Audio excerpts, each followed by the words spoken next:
ఒక గ్రామంలోని స్కూల్లో పిల్లలకి పాఠాలు చెప్తూ టీచర్లందరూ చాలా బిజీగా ఉన్నారు. అప్పుడు టైం ఉదయం 9:40 అవుతోంది. అప్పుడే ముసుగేసుకున్న ఒక వ్యక్తి స్కూల్ గేట్ తీసుకుని లోపలికి ప్రవేశించాడు. స్కూల్ పని మనిషి ఎవరు మీరు, ఏం కావాలని అడిగితే పలానా టీచర్ని పిలవండి అని చెప్పాడు. ఎందుకని అడిగితే ఆ టీచర్ భర్తని నేను వచ్చానని చెప్పండి అంటే స్కూల్ పని మనిషికి ముసుగేసుకుని ఎందుకు వచ్చాడు అని చిన్న అనుమానం కలిగింది. కానీ స్కూల్ ఎదురుగా రోడ్డు మరమ్మత్తు పనులు జరుగుతున్నాయి. దుమ్ము ధూళి విపరీతంగా లెగుస్తోంది. దాంతో చాలామంది ఆ దుమ్ము ధూళి నుంచి కాపాడుకోవడం కోసం ముఖానికి మాస్కులు ముసుగు వేసుకుని వెళుతున్నారు. బహుశా ఈ భర్త కూడా అందుకే ముసుగేసుకుని వచ్చి ఉంటాడని సరే అని చెప్పి క్లాస్ రూమ్లోకి వెళ్ళి, మేడం మీకోసం మీ ఆయన వచ్చాడు, గేట్ దగ్గర ఉన్నాడని చెప్పాడు. ఆ టీచర్ తన క్లాస్ రూమ్ నుంచి బయటకు వచ్చింది. ఎదురుగా ముసుగేసుకున్న వ్యక్తి కనిపించాడు. ఎవరు అని తన ఆలోచనల నుంచి తేరుకునే లోపు ముసుగేసుకున్న ఆ వ్యక్తి ఆ టీచర్ చెయ్యి పట్టుకుని లాగి కత్తితో విచక్షణారహితంగా పొడిచేశాడు. జస్ట్ 25 సెకండ్లలో 34 సార్లు కత్తితో పొడిచి హత్య చేసి పారిపోయాడు. మరి అంత కోపము, పగ, కసి పెంచుకున్న ఆ వ్యక్తి నిజంగానే ఆ టీచర్ భర్తేనా, లేకపోతే మరో వ్యక్త? హత్య చేయడానికి గల కారణం ఏంటి, ఈ సంఘటన ఎక్కడ జరిగింది అన్నది ఈ వీడియోలో తెలుసుకుందాం. Hello friends, welcome to crime watch with Harshavardhan. ఒళ్ళు గగురు పొడిచే ఈ దారుణమైన, హృదయ విదారకమైన సంఘటన హర్యానా రాష్ట్రంలోని ఫరీదాబాద్ జిల్లాలో జరిగింది. ఫరీదాబాద్ జిల్లాలోని కోట్ అనే గ్రామంలో వికాస్, సంధ్యా శర్మ దంపతులు ఉండేవారు. వికాస్, సంధ్య ఇద్దరూ ప్రేమించుకున్నారు. పెద్దల్ని ఒప్పించి 10 సంవత్సరాల క్రితం పెళ్లి చేసుకున్నారు. వీళ్ళకి ఒక కొడుకు, కూతురు పుట్టారు. కొడుకు వయసు 6 సంవత్సరాలు, కూతురు వయసు 5 సంవత్సరాలు. వికాస్ ఒక ప్రైవేట్ కంపెనీలో జాబ్ చేసుకుంటూ ఉండేవాడు. సంధ్య ఒక ప్రైవేట్ స్కూల్లో టీచర్గా పనిచేసుకుంటూ ఉండేది. అది 2024 సంవత్సరం. సమ్మర్ హాలిడేస్ అయిపోయిన తర్వాత స్కూల్స్ తెరిచారు. సంధ్య తన స్కూల్కి వెళుతోంది. వాకబుల్ డిస్టెన్సే అవడంతో ప్రతిరోజు స్కూల్కి నడుచుకుంటూ వెళ్ళేది. అలా స్కూల్కి నడుచుకుంటూ వెళుతుంటే మార్గ మధ్యలో రోడ్డు పక్కనే స్కూటర్ ఆపి స్కూటర్ పక్కనే నిలబడ్డ ఒక యువకుడు తనని తదేకంగా చూడడం గమనించింది. సంధ్య కూడా యథాలాపంగా క్యాజువల్గా ఆ యువకుడిని చూసింది. తన వైపే అంత తదేకంగా ఎందుకు చూస్తున్నాడా అని అనుకుని మళ్ళీ తన స్కూల్కి నడుచుకుంటూ వెళ్ళిపోయింది. స్కూటర్ పక్కన నిలబడ్డ ఆ యువకుడి పేరు అమిత్. వయస్సు 19 సంవత్సరాలు. ఆ స్కూటర్కి పాల క్యాన్లు కట్టేసి ఉన్నాయి. అమిత్కి కొన్ని గేదెలున్నాయి. ఇంటింటికి తిరిగి పాలమ్ముకుంటూ జీవిస్తూ ఉండేవాడు. అమిత్కి సంధ్య మొదటి చూపులోనే నచ్చేసింది. సంధ్యని ప్రేమించడం మొదలుపెట్టాడు. అలా ప్రతిరోజు సంధ్య వెళ్తున్న దారిలో కాపుకొచ్చేవాడు. సంధ్య వంక తదేకంగా చూస్తూ ఉండేవాడు. సంధ్య కూడా అప్పుడప్పుడు అమిత్ని గమనించేది. ఏంటి తన వంక అదోలో చూస్తున్నాడని అనుకుని యథాలాపంగా వెళ్ళిపోతూ ఉండేది.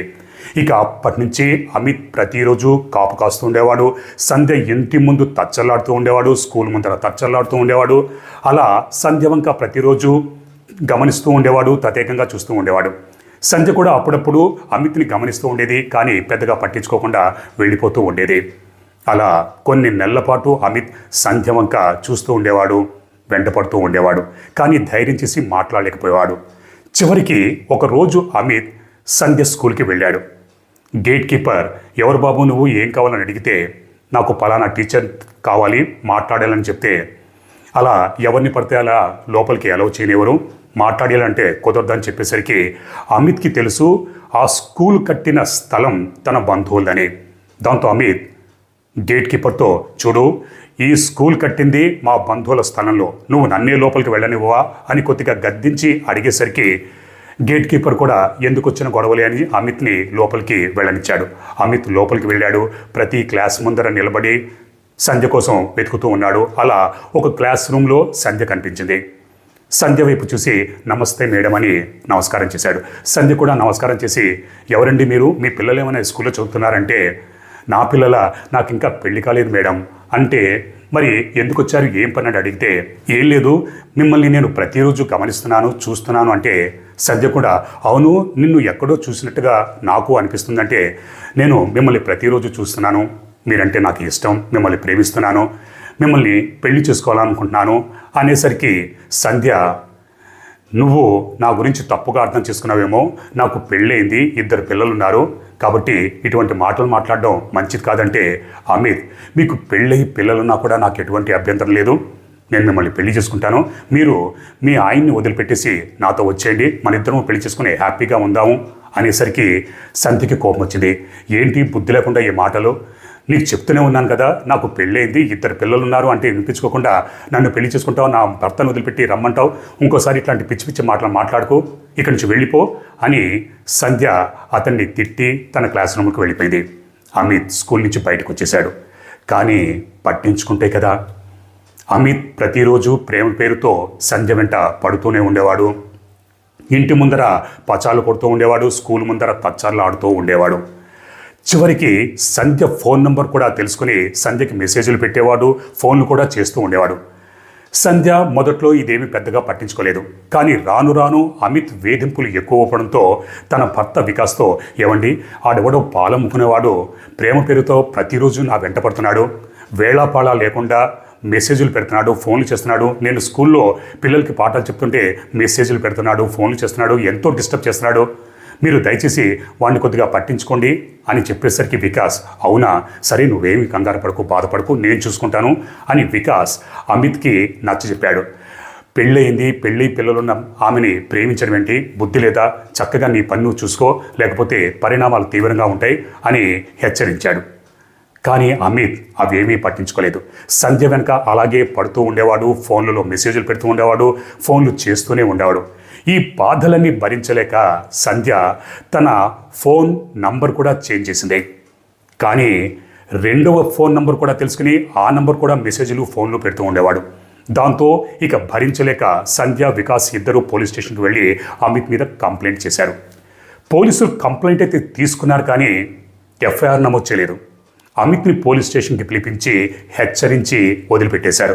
అమిత్ పోలీసులతో కూడా నేను ఇంకా సంధ్య టీచర్ మేడం వెంట పడను, నాకు బుద్ధి వచ్చింది అని చెప్పాడు. పోలీసులు సంధ్యతో, మేము హెచ్చరించి వదిలిపెట్టేశాం, ఇక వాడు నీ జోలికి రాడు అని చెప్పి పంపించారు. సంధ్య కూడా సరే పోలీసులు హెచ్చరించారు, ఇక వాడు నా జోలికి రాడు అని అనుకుంది. కానీ కొన్ని రోజులు సైలెంట్గా ఉండి మళ్ళీ ప్రేమ పేరుతో వెంటపడేవాడు, వేధిస్తూ ఉండేవాడు. ఈ బాధలు భరించలేక పోలీస్ కంప్లైంట్ ఇచ్చింది. పోలీసులేమో హెచ్చరించి వదిలిపెట్టేశారు, ఎఫ్ఐఆర్ నమోదు చేయలేదు, ఏమీ చర్యలు తీసుకోలేదు. దాంతో వీడి వేధింపులు భరించలేక సంధ్య 2025 జూలైలో తాను పనిచేస్తున్న స్కూల్ మానేసి తన ఇంటికి 10 కిలోమీటర్ల దూరంలో ఉన్న సరస్వతి సీనియర్ సెకండరీ అనే స్కూల్లో జాయిన్ అయింది. ఇంటికి 10 కిలోమీటర్ల దూరం వాకబుల్ డిస్టెన్స్ కాదు. దాంతో సంధ్య స్కూల్కి బస్సులో వెళ్ళి వస్తూ ఉండేది. పైగా తన పక్కన ఎప్పుడు ఎవరినో కొని పెట్టుకునేది, తోటి టీచర్లతో వెళుతూ వస్తూ ఉండేది. దీంతో అమిత్ అన్నవాడికి సంధ్య వెంట పడే ఛాన్స్ లేకుండా పోయింది. అయినా సరే వీడు స్కూల్ ముందర కాపు కాసేవాడు, ఇంటి ముందర కాపు కాసేవాడు, ప్రేమ పేరుతో వేధిస్తూనే ఉండేవాడు, ఫోన్లలో మెసేజ్లు అవి పెడుతూ ఉండేవాడు, ఫోన్లు చేస్తూనే ఉండేవాడు. వీడి వేధింపులు భరించలేక సంధ్య తన ఫోన్ని వాడడం మానేసింది. ఆఫ్లో పెట్టేది, స్కూల్లో ఉన్న ఇంట్లో ఉన్న కేవలం వైఫైని మాత్రమే వాడేది. అంతగా వీడు వేధిస్తూ ఉండేవాడు. చివరికి ఇక లాభం లేదుకొని సంధ్య మళ్ళీ పోలీస్ స్టేషన్లో వీడి మీద కంప్లైంట్ ఇచ్చింది. ఈ విషయం గ్రామ పెద్దలకి తెలిసిందే. గ్రామ పెద్దలు, ఏంటమ్మా ఇంత చిన్న విషయానికి నువ్వు పోలీస్ స్టేషన్కి వెళ్తావా, మేము పంచాయతీ పెట్టి వాడిని తీవ్రంగా మందలిస్తాం, మళ్ళీ ఇంకా నీ జోలికి రాడని గ్రామ పెద్దలు పంచాయతీ పెట్టారు. అమిత్ని పంచాయతీకి పిలిపించారు. గ్రామ పెద్దలందరూ అమిత్తో, నువ్వు ఇంకొకసారి ఆ టీచర్ అమ్మ వెంట పడ్డావంటే పరిణామాలు చాలా తీవ్రంగా ఉంటాయి, జాగ్రత్తగా ఉండు అని హెచ్చరించారు. అమిత్ గ్రామ పెద్దలు, ప్రజలు అందరి ముందు, గ్రామస్తుల ముందర సారీ చెప్పాడు. ఇక నేను టీచర్ వెంట పడను అని క్షమాపణలు చెప్పాడు. గ్రామ పెద్దలు సంధ్యతో, చూసామో మేము వాడిని హెచ్చరించాము, ఇక వాడు నీ జోలికి రాడు, ఇక ముందర నీ జోలికి వచ్చాడంటే మేము తీవ్రంగా చర్యలు తీసుకుంటాము అని చెప్పారు. సరే పోలీస్ కంప్లైంట్ ఇచ్చింది, గ్రామ పెద్దలు కూడా పంచాయతీ పెట్టారు. ఈ అమిత్ అన్న వాడిని హెచ్చరించాడు, ఇకనైనా వీడు తన జోలికి రాకపోతే అదే 10,000 అని సంధ్య అనుకుంది. కానీ కుక్కతో ఒకరు వంకరా అన్నట్టుగా వీడి బుద్ధి ఏమాత్రం మారలేదు. కొన్ని రోజులు సైలెంట్గా ఉన్నాడు, మళ్ళీ సంధ్య వెనుక పడుతూనే ఉన్నాడు. వీడు ఎంతగా తెగించాడంటే ఒకరోజు సంధ్యని కిడ్నాప్ చేయడానికి కూడా ప్రయత్నించాడు. సంధ్య భర్త వికాస్ని హెచ్చరించాడు, కొట్టాడు కూడా. ఇన్ని చేసినా కూడా సంధ్య తనని ప్రేమించట్లేదు, తన వశం కావట్లేదు అన్న కోపము, కసి, పగ వీడిలో పెరిగిపోయాయి. ఎంతగా పెరిగిపోయాయంటే సంధ్యని చంపేయాలి అన్నంతగా. ఇదే సంవత్సరం మే నెలలో వీడు ఆన్లైన్లో ఒక కత్తి కొని రెడీగా పెట్టుకున్నాడు. సమయం కోసం వెయిట్ చేస్తున్నాడు. సంధ్య ప్రతిరోజు స్కూల్కి బస్సులో వెళ్ళి వస్తుంది. పక్కన ఎవరో ఒకరు ఉంటున్నారు. అందరూ ఉండగా, అందరూ చూస్తుండగా హత్య చేస్తే తాను పట్టుబడిపోతాడు. అందుకే టైం కోసం వెయిట్ చేస్తున్నాడు. చివరికి ఆగస్టు 3 ఇదే నెల, అంటే 2 రోజుల క్రితం, ఆ రోజు సంధ్య పాలిట ఒక దుర్దినం. సంధ్య ఎప్పట్లాగే ఉదయం తన స్కూల్కి వెళ్ళింది. క్లాస్ రూమ్లో పిల్లలకి పాఠాలు చెప్తోంది. టైం 9:40 అవుతుంది. ఆ రోజు అమిత్ తన ముఖం కనబడకుండా ముఖానికి మాస్క్ వేసుకుని స్కూల్ గేట్ తీసుకుని లోపలికి ప్రవేశించాడు. స్కూల్ పని మనిషి, ఎవరయ్యా నువ్వు, ఏం కావాలని అడిగితే, సంధ్య టీచర్ని పిలువు, నేను ఆమె భర్త వికాస్ని అని చెప్పాడు. ముఖానికి ముసుగు వేసుకుని వచ్చాడు ఏంటని చిన్న అనుమానం కలిగింది. కానీ స్కూల్ ఎదురుగా రోడ్డు మరమ్మతు పనులు అవి జరుగుతూ ఉన్నాయి. దుమ్ము ధూళి ఎక్కువగా వస్తుంది. దాంతో చాలామంది దుమ్ము ధూళి నుంచి కాపాడుకోవడం కోసం ముఖానికి ముసుగులు వేసుకుని నడుచుకుంటూ వెళ్తున్నారు. ఎండ కూడా ఎక్కువగా ఉంది. ఇలా ఈ భర్త కూడా ఆ దుమ్ము ధూళి నుంచి కాపాడుకోవడం కోసం ముఖానికి మాస్క్ వేసుకొని వచ్చాడేమో అని అనుకుని ఆ స్కూల్ పని మనిషి, సరే పిలుస్తాను ఉండని క్లాస్ రూమ్లోకి వెళ్ళి సంధ్య మేడంతో, మేడం మీకోసం మీ ఆయన వచ్చాడు, గేట్ దగ్గర ఉన్నాడని చెప్పాడు. సంధ్య, నా కోసం మా ఆయన ఈ టైంలో ఎందుకు వచ్చాడా అనుకుని క్లాస్ రూమ్ నుంచి బయటకు వచ్చింది. ఎదురుగా ముసుగు వేసుకుని ఉన్న అమిత్ కనిపించాడు. తన భర్త ముఖానికి ఈ ముసుగు వేసుకుని వచ్చాడా, తన భర్త అవునా కాదా అని ఆలోచన నుంచి తేరుకునే లోపే అమిత్ సంధ్య చేయి పట్టుకుని బయటకు లాగి తన జేబుల నుంచి కత్తి బయటకు తీసి పొట్టలో విచక్షణారహితంగా పొడి చేయడం మొదలుపెట్టాడు. ఈ హఠాత్ పరిణామానికి సంధ్య ఒక్కసారిగా దిగ్భ్రాంతికి షాక్కి లోనైంది. కత్తితో పొడుస్తున్న చెయ్యిని పట్టుకుంది. కానీ అమిత్ ఆ చెయ్యిని గట్టిగా లాగేసరికి చెయ్యంతా తెగిపోయింది. బాధతో అరుస్తూ కేకలు వేసింది. అమిత్ అవేమీ పట్టించుకోకుండా కడుపులో, ఛాతి మీద పొడుస్తూనే ఉన్నాడు. ఆ కత్తి పొట్లకి తాళలేక సంధ్య కింద పడిపోయింది. కింద పడిన సంధ్య మీద అమిత్ విచక్షణారహితంగా కత్తితో విరుచుకుపడ్డాడు. అలా మెడ మీద, గుండెల మీద, పొట్టలో కత్తితో పొడుస్తూనే ఉన్నాడు. సంధ్య బాధతో కేకలు వేస్తోంది. ఈ కేకలు, అరుపులు క్లాసులో ఉన్న స్టూడెంట్స్, మిగతా టీచర్స్ వీళ్ళందరూ విన్నారు. స్కూలు ప్రధానోపాధ్యాయుడు తేజోపాల్ కూడా సంధ్య అరుపులు, కేకులు విని పరిగెత్తుకుంటూ బయటకు వచ్చాడు. చూసేసరికి ఎదురుగా సంధ్య నేల మీద కింద పడిపోయింది. అమిత్ కింద పడిన సంధ్య మీద కత్తితో విచక్షణారహితంగా ఎక్కడ పడితే అక్కడ పొడుస్తున్నాడు. తేజ్పాల్ అమిత్ను చూసి, ఎవరు నువ్వు, ఆగు అంటూ మీదకెళ్ళాడు. అమిత్ కత్తితో తేజపాల్ని బెదిరించాడు. దగ్గరకు వచ్చావంటే నిన్ను కూడా చంపేస్తాను. అయినా సరే తేజపాల్ ధైర్యంగా ముందుకెళ్ళాడు. కత్తితో విదిలించాడు. తేజ్పాల్కి చిన్నగా గాయమైంది. దాంతో కొద్దిగా 2 అడుగులు వెనక్కి వేశాడు. ఎదురుగా ఉన్న వ్యక్తి చేతిలో కత్తుంది. విచక్షణారహితంగా సంధ్యని పొడిచేస్తున్నాడు. ఏమీ చేయలేని నిస్సహాయత. అయినా సరే తేజపాల్ చుట్టుపక్కల ఏమైనా ఆయుధాలు దొరుకుతాయని వెతుకుతున్నాడు. అదే టైంలో అమిత్ కింద పడిపోయిన సంధ్య మీద విరుచుకుపడి కత్తితో విచక్షణారహితంగా ఎక్కడ పడితే అక్కడ పొడిచేశాడు. మెడని కోసేశాడు, గుండెల మీద పొడిచాడు, పొట్ట మీద, వీపు మీద, అలా దొరికిన చోటల్లా కత్తితో విచక్షణారహితంగా పొడిచి అక్కడి నుంచి బయటికి వెళ్ళిపోయాడు. బయట నంబర్ లేని బైక్ మీద పారిపోయాడు. జస్ట్ 25 సెకండ్లలో 34 కత్తిపోట్లు సంధ్యని పొడిచాడు. స్కూల్లో ఉన్న స్టూడెంట్స్, టీచర్సు దాదాపు 300 మంది కిటికీల్లో నుంచి ఈ దృశ్యాన్ని చూశారు. అందరూ అసలు ఏం జరుగుతుంది అని తేరుకునే లోపే సంధ్యని విచక్షణారహితంగా పొడిచేసి అమిత్ పారిపోయాడు. ఈ సంఘటన అంతా స్కూలు బయట ఉన్న సీసీ కెమెరాలో రికార్డ్ అయింది. అందరూ తేరుకున్నారు. రక్తపు మడుగులో కింద పడిపోయిన సంధ్యని హుటాహుటిన దగ్గరలో ఉన్న హాస్పిటల్కి తీసుకెళ్లారు. కానీ అప్పటికే సంధ్య చనిపోయిందని డాక్టర్లు డిక్లేర్ చేశారు. పోలీసులకి సమాచారం అందించారు. పోలీసులు వచ్చారు. కేసు అది నమోదు చేసుకున్నారు. విషయం సంధ్య భర్త వికాస్కి తెలిసింది. వికాస్ పోలీస్ కంప్లైంట్ ఇచ్చాడు. పోలీసులకు తెలుసు ఎవరు దాడి చేశారోనని. పోలీసులు సీసీ ఫుటేజీలు అవన్నీ గమనించారు. సీసీ ఫుటేజీల ఆధారంగా సంధ్య అంతకుముందే పోలీస్ కంప్లైంట్ ఇచ్చింది. దాంతో అమిత్ ఇంటికి వెళ్ళారు. 2 గంటల్లోనే అమిత్ని పోలీసులు అదుపులోకి తీసుకున్నారు. అది కూడా అమిత్ ఇంట్లోనే. అమిత్ అదే బట్టలతో ఇంట్లో ఉన్నాడు. బట్టలకి రక్తపు మరకలు అంటాయి. ఆ రక్తపు మరకలతోనే ఉన్నాడు. పొడిచిన కత్తిని కూడా పోలీసులు స్వాధీనం చేసుకున్నాడు. ఆ కత్తి అమిత్ పొడిచిన పోట్లకి వంగిపోయి కూడా ఉంది. అంటే అంత దారుణంగా, అంత కర్కశంగా సంధ్యని పొడిచి పొడిచి హత్య చేశాడు. ఆ తర్వాత పోలీసులు అమిత్ని అదుపులో తీసుకుని కోర్టులో ప్రవేశపెట్టారు. పోలీసు కస్టడీ కోసం అడిగారు.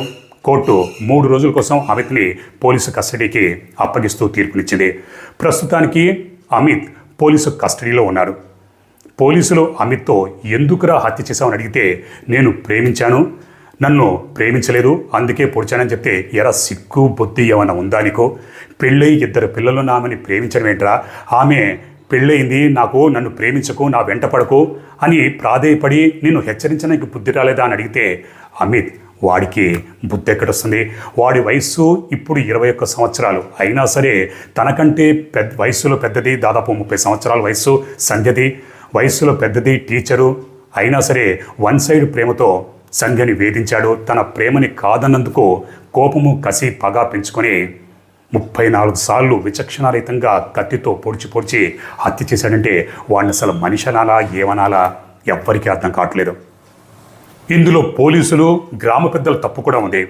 ఎప్పుడైతే సంధ్య ఫస్ట్ టైం పోలీస్ కంప్లైంట్ ఇచ్చినప్పుడే అప్పుడే ఎఫ్ఐఆర్ నమోదు చేసి వీడి మీద కఠిన సెక్షన్లు విధించి వీడికి తగిన బుద్ధి చెప్పి శిక్ష విధిస్తే బహుశా వీడు దారిలో పడుండొచ్చేమో. కానీ ఎఫ్ఐఆర్ నమోదు చేయలేదు, కేవలం హెచ్చరించి వదిలిపెట్టేశారు. గ్రామ పెద్దలు కూడా ఏదో పెదరాడిసీమలో పంచాయతీ పెంచినట్టుగా పెట్టి వాడిని హెచ్చరించి వదిలిపెట్టేశారు. పైగా వీడి బంధువులకి గ్రామంలో పలుకుబడి ఉంది. దాంతో గ్రామ పెద్దలు, పోలీసులు కూడా వీడిని పెద్దగా పట్టించుకోలేదు, కేవలం హెచ్చరించి వదిలిపెట్టేశారు. అందరూ వీడికి తగిన బుద్ధి అప్పుడే చెప్పుంటే బహుశా సంధ్య చనిపోయేది కాదు. ఇలా మన దేశంలో ప్రేమ పేరుతో వేధించి వెంటబడి తమ ప్రేమని కారదన్నందుకు అర్థం చేసుకోలేక పగ, కోపము, కసి పెంచుకొని నడి రోడ్డు మీద ఇళ్లలో దూరి విచక్షణారహితంగా పొడి హత్య చేసిన నికృష్టులు, దుర్మార్గులు ఎంతోమంది ఉన్నారు. అందుకే మొదట్లోనే వీళ్ళ మీద కంప్లైంట్ ఇచ్చినప్పుడు పోలీసులు కట్టుదిట్టమైన చర్యలు తీసుకోవాలి, కఠినంగా శిక్షించాలి, ఎఫ్ఐఆర్ నమోదు చేయాలి. కేవలం హెచ్చరించి వదిలిపెడితే ఇటువంటి నికృష్టులకి బుద్ధి రాదు. హైదరాబాద్లోని సైదాబాద్లో కూడా నడి రోడ్డు మీద ఒక వ్యక్తిని ఇంకొకడు కొబ్బరి బొండాలు నరికే కత్తితో అందరూ చూస్తుండగా విచక్షణారహితంగా నరికి చంపేశాడు. అందరూ వీడియోలు, ఫోటోలు తీశారే తప్పితే ఎవరు కూడా ఎదిరించలేదు. ఒక్కొక్కసారి పాపం ప్రజలను కూడా మనం ఏమీ అనలేవు. ఎందుకంటే వీడి చేతిలో ఆయుధం, కత్తులున్నాయి. ఆ కత్తితో ఎక్కడ విరుచుకుపడతాడో, ఎక్కడ తమని కూడా పొడుస్తాడో, నరుకుతాడో అన్న భయంతో చాలామంది ఎదిరించలేరు. కానీ 1-2 ఉంటే పరిస్థితి వేరు. కానీ ఎప్పుడైతే 20-30 మంది ఉంటారో తప్పకుండా ఎదిరించాలి, వాడిని బెదిరించాలి. కనీసం హత్య నుంచి ప్రాణాలు పోకుండా కాపాడగలిగే వాళ్ళం అవుతాం. స్కూల్లో జరిగిన ఈ దారుణమైన సంఘటనని దాదాపు 300 మంది స్టూడెంట్లు, మిగతా టీచర్లు చూశారు. వాళ్ళ మనస్సు పైన ఎంత ప్రభావం చూపుతుంది? వాళ్ళకి ఈ దృశ్యం చూసిన తర్వాత వాళ్ళు కొన్ని సంవత్సరాల పాటు తీరుకోగలుగుతారా? పసి మనస్సుల మీద ఈ దుస్సంఘటన ఎంత తీవ్రమైన ప్రభావం చూపుతుంది? ఏమీ చేయలేని నిస్సహాయత. వాళ్ళు ఏం జరుగుతుంది అని తేరుకునే లోపే వీడు 34 కత్తిపొట్లు పొడిచి పారిపోయాడు. మరి వాళ్ళు ఈ సంఘటన నుంచి తేరుకోవడానికి ఎంతో టైం పడుతుంది. జీవితాంతం ఇటువంటి సంఘటన గుర్తొచ్చినప్పుడల్లా చిగురుటాకులా వణికిపోతారు. కాబట్టి ఇటువంటి సంఘటనలు జరగకుండా పోలీసులు ముందే తగిన జాగ్రత్తలు తీసుకోవాలి. కంప్లైంట్ ఇచ్చినప్పుడు ఎఫ్ఐఆర్ నమోదు చేసి వాళ్ళ మీద కఠిన చర్యలు తీసుకోవాలి. అలాగే కోర్టులు కూడా ఎంత తొందరగా వీలైతే అంత తొందరగా ఇటువంటి నిందితులకి అత్యంత కఠిన శిక్ష విధిస్తే కనీసం కొద్ది మందికైనా బుద్ధి వస్తుంది. అరే శిక్షలు పడుతున్నాయే కదా అన్న ఒక హెచ్చరిక వెళుతుంది. ఈ వీడియో చూసిన ప్రతి ఒక్కరూ షేర్ చేయండి, లైక్ చేయండి. అలాగే మీరేమనుకుంటున్నారో మీ అభిప్రాయాన్ని కామెంట్స్లో నాకు తెలియజేయండి. రేపు మరో నిజమైన క్రైమ్ స్టోరీతో మిమ్మల్ని కలుసుకుంటాను. అప్పటిదాకా మీరు, మీ కుటుంబ సభ్యులు క్షేమంగా, సురక్షితంగా, అప్రమత్తంగా ఉండాలని కోరుకుంటూ మీ హర్షవర్ధన్.